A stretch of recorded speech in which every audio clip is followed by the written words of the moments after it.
हुकूमत चाहे कितनी लंबी हो, मुकद्दर का जोर अलग होता है। तख्त के मालिक भी एक दिन अपनी ही कहानी में मोड़ देखते हैं।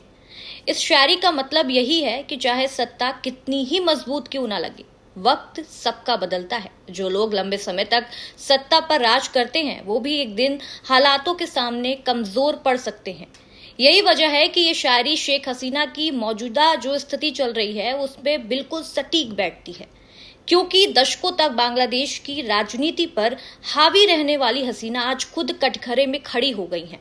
बांग्लादेश की पूर्व प्रधानमंत्री शेख हसीना को कोर्ट से सुनाई गई फांसी की सजा पर उनका पहला बड़ा रिएक्शन सामने आ गया है।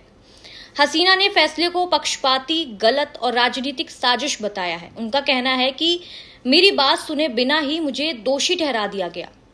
हसीना का आरोप है कि ये मामला उनकी पार्टी और उनके राजनीतिक करियर को पूरी तरह खत्म करने के लिए किया जा रहा है। शेख हसीना बांग्लादेश के सबसे बड़े राजनीतिक परिवार से आती हैं। वो देश के संस्थापक और राष्ट्रपिता शेख मुजीबुर रहमान की बेटी हैं। सन 1975 के तख्ता पलट में उनके पिता, माता और परिवार के कई सदस्य मारे गए थे। हसीना उस समय विदेश में रहती थी तो बच गई थी।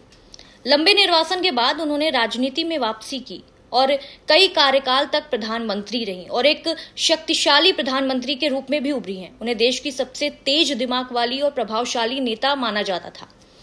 अब ये फैसला सिर्फ एक कानूनी मुद्दा नहीं है, बल्कि बांग्लादेश की राजनीति और अंतर्राष्ट्रीय परिदृश्य दोनों में बड़ा भूचाल ला चुका है।